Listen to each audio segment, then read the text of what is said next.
Hi hello ಎಲ್ರಿಗೂ ನಮಸ್ಕಾರ. ಇವತ್ತಿನ ಟಾಪಿಕ್ ಏನಂತ ಹೇಳ್ತು ಅಂದರೆ, ಇವತ್ತು ಒಂದು ಹರ್ಬಲ್ ಏರ್ ಆಯಿಲ್ ಮಾಡಿದ್ದೀನಿ, ಹೋಮ್ ಮೇಡ್ ಆಯಿಲ್. ತುಂಬ ಚೆನ್ನಾಗಿದೆ. ಮತ್ತು ಈ ವಿಂಟರ್ ಸೀಸನಲ್ಲಿ ಯಾವ ಥರದ ಎಣ್ಣೆ ಮಾಡಬೇಕು ಅಂತ ಹೇಳಿ ಅದ್ರ ತಕ್ಕನಂಗೆ ಎಣ್ಣೆ ಮಾಡಿದ್ದೀನಿ. ಯಾಕಂದರೆ ವಿಂಟರ್ ಸೀಸನಲ್ಲಿ ಡ್ಯಾಂಡ್ರಫ್ ತುಂಬ ಇರುತ್ತೆ ಮತ್ತು ಹೇರ್ ಫಾಲ್ ಜಾಸ್ತಿ ಆಗುತ್ತೆ. ಇಂಥ ಟೈಮಲ್ಲಿ ಆ ಅವಶ್ಯಕತೆ ಏನಿರುತ್ತೋ ಆ ಸೀಸನ್ಗೆ ತಕ್ಕನಂಗೆ ಆಯಿಲ್ ಮಾಡಬೇಕು ಅಂತ ಹೇಳಿನೇ ಮಾಡಿದ್ದೀನಿ. ನಾವು ಆ ಸೀಸನ್ಗೆ ಯಾವ ಸೀಸನಲ್ಲಿ ಹೇಗೆ ಮಾಡಬೇಕು ಆಯಿಲ್ ಅಂತ ಹೇಳಿ ಅದೇ ಸೀಸನ್ ಪ್ರಕಾರವಾಗಿ ನಾನು ಆಯಿಲ್ಗಳು ಮಾಡ್ತೀನಿ. ಸೊ ಇದು ಬಂದು ವಿಂಟರ್ಗೆ ಅಂತಲೇ ಆಯಿಲ್ ಮಾಡಿರೋದು. ಈ ಆಯಿಲ್ ಹೇಗೆ ಮಾಡೋದು ಅಂತ ನಾನು ಹೇಳ್ತೀನಿ, ಬನ್ನಿ ನೋಡ್ಕೊಂಡು ಬರೋಣ. ಮತ್ತು ಯಾವುದು ಇಂಗ್ರೀಡಿಯೆಂಟ್ಸ್ ಎಲ್ಲ ಹಾಕಿದ್ದೀನಿ ಅಂತ ನಾನು ತೋರಿಸ್ತೀನಿ, ಆಯಿತಾ? ನೋಡಿ, ಕ್ಲೀನಾಗಿ ತೊಳೆದಿಟ್ಟಿರೋಂಥ ಬೆಟ್ಟದ ನೆಲ್ಲಿಕಾಯಿ ಮತ್ತು ಕ್ಲೀನ್ ಮಾಡಿ ಇಟ್ಟಿರೋಂಥ ಆಲೋವೆರಾ ಮತ್ತು ಬೆಟ್ಟದ ನೆಲ್ಲಿಕಾಯಿ ನಾನು ಎರಡು ಭಾಗ ಥರ ಮಾಡ್ಕೊಂಡಿದ್ದೀನಿ. ಒಂದು ಜ್ಯೂಸ್ ಮಾಡಲಿಕ್ಕೆ, ಇನ್ನೊಂದು ನೆಲ್ಲಿಕಾಯಿ ಇದು ಆಯಿಲ್ ಮಾಡೋದಕ್ಕೆ, ಒಂದು ಜ್ಯೂಸ್ ಮಾಡೋದಕ್ಕೆ ಅಂತ ಎರಡು ಇಟ್ಟಿದ್ದೀನಿ. ಮತ್ತು ಇಳ್ಳೆದೆಲ್ಲ ಇಟ್ಟಿದ್ದೀನಿ, ಯಾಕಂದರೆ ಕೋಲ್ಡ್ ಜಾಸ್ತಿ ಇರೋದ್ರಿಂದ ಇಳ್ಳೆದೆ ಹಾಕೊಳ್ಳೋದ್ರಿಂದ ಹೀಟ್ ಆಗುತ್ತೆ ಅಂತ, ಕೋಲ್ಡ್ ಆಗೋಲ್ಲ ಅಂತ ಹೇಳಿ. ಮತ್ತು ಕರಿಬೇವಿನ ಸೊಪ್ಪು ಮತ್ತು ನೆನೆಸಿರೋಂಥ ಮೆಂತ್ಯ ಸೊಪ್ಪು ಹಾಕಿದ್ದೀನಿ ಸ್ವಲ್ಪ ಇದರಲ್ಲಿ. ಕರಿಬೇವು ಸೊಪ್ಪಲ್ಲಿ ಮೆಂತ್ಯ ಸೊಪ್ಪು ಹಾಕಿದ್ದೀನಿ ಮತ್ತು ಕರಿಬೇವು ಹಾಕಿದ್ದೀನಿ. ನೋಡಿ, ಇಷ್ಟು ಇಂಗ್ರೀಡಿಯೆಂಟ್ಸ್. ನೆನೆಸಿರೋ ಅಂಥ ಮೆಂತ್ಯನೂ ಹಾಕಿ ಫೈನ್ ಪೇಸ್ಟ್ ಹಾಕಿ ಇದನ್ನು ಪೇಸ್ಟ್ ಮಾಡ್ಕೊಂಡು ಬಂದಿದ್ದೀನಿ. ನೋಡಿ, ಈ ಥರ ಬರುತ್ತೆ ಪೇಸ್ಟು. ಒಳ್ಳೆ ಗ್ರೀನಾಗಿ ಚೆನ್ನಾಗಿರುತ್ತೆ ನೋಡೋದಕ್ಕೆ. ಮತ್ತು ಈ ಪೇಸ್ಟನ್ನು ಒಂದು ಕಪ್ಪಲ್ಲಿ ಅಳತೆ ತೊಗೊಂಡಿರ್ತೀವಿ ನೋಡಿ, ಆ ಕಪ್ಪು 1 ಕಪ್ಪು ಪೇಸ್ಟ್ ಅಂತ ಹೇಳಿದ್ರೆ ಅದಕ್ಕೆ 2 ಕಪ್ಪು ಆಯಿಲ್ ಹಾಕಬೇಕಾಗುತ್ತೆ. ನೋಡಿ, ಇದೊಂದು ಕಪ್ಪಿಗೆ 2 ಕಪ್ ಆಯಿಲ್ ಹಾಕಬೇಕಾಗುತ್ತೆ. 2 ಕಪ್ ಆದರೆ 4 ಕಪ್ ಆಯಿಲ್ ಹಾಕಬೇಕು. ಈ ಥರ 1 ಕಪ್ಪಿಗೆ 2 ಕಪ್ ಆಯಿಲ್ ಹಾಕಿದ್ರೆ ಸಾಕಾಗುತ್ತೆ, ಮಾಡ್ಕೋಬೋದು ನೋಡಿ. ಮತ್ತು ನಾನು ಯೂಸ್ ಮಾಡ್ತಾ ಇರೋದು ಕೊಬ್ಬರಿ ಎಣ್ಣೆ.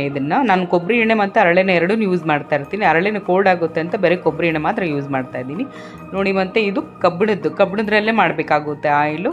ಕಬ್ಬಿಣದಲ್ಲಿ ಮಾಡ್ತಂದರೆ ಐರನ್ ಕಂಟೆಂಟ್ ಇರುತ್ತೆ ಮತ್ತು ಅದು ಹೇರು ಬ್ಲ್ಯಾಕ್ ಆಗೋ ಚಾನ್ಸಸ್ ಇರುತ್ತೆ. ಮತ್ತು ತುಂಬ ಒಳ್ಳೆಯದು ಕಬ್ಬಿನಾಂಶ ಇರೋದ್ರಿಂದ ಕಬ್ಬಿಣದೇ ಮಾಡಬೇಕಾಗಿದ್ದು, ಅದರಲ್ಲೇ ಆಯಿಲ್ ಮಾಡಿ ಇಡಬೇಕಾಗುತ್ತೆ. ಅದರಲ್ಲೇ ಆಯಿಲ್ ಮಾಡಬೇಕು.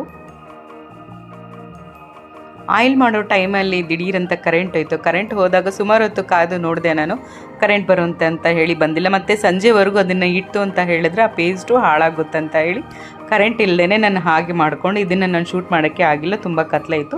ಆಯಿಲ್ ಮಾಡೋದನ್ನು ನಾನು ಶೂಟ್ ಮಾಡೋಕ್ಕಾಗಿಲ್ಲ. ಇದು ಇನ್ನೊಂದು ಸರಿ ನಾನು ಹೇಗೆ ಮಾಡೋದು ಅಂತ ಮತ್ತೆ ಇನ್ನೊಂದು ಸರಿ ಆಯಿಲ್ ಮಾಡಿದಾಗ ನಾನು ತೋರಿಸ್ತೀನಿ. ನೋಡಿ, ಈ ಥರ ಬಂದಿದೆ ಆಯಿಲು. ಅದು ಪೂರ್ತಿ ಆಯಿಲ್ ಮಾಡಿ ಒಂದು ದಿನ ಹಾಗೆ ಅದರಲ್ಲೇ ಬಿಟ್ಟು ಮಾರನೇ ದಿನ ಅದನ್ನು ಚೆನ್ನಾಗಿ ಒಂದು ವೈಟ್ ಕಾಟನ್ ಬಟ್ಟೆಯಲ್ಲಿ ಅದನ್ನು ಫಿಲ್ಟರ್ ಮಾಡಿ ಆಯಿಲ್ ತೊಗೋಬೇಕು. ತುಂಬ ಕ್ಲಿಯರಾಗಿ ಬರುತ್ತೆ ನೋಡಿ. ಇದನ್ನು ಹಚ್ಚೋ ಟೈಮಲ್ಲಿ ಮಾಮೂಲಿ ಬಿಸಿಲು ಇರೋವಂಥ ಟೈಮಲ್ಲಿ ನೀವು ಹಾಗೆ ಹಚ್ಕೋಬೋದು.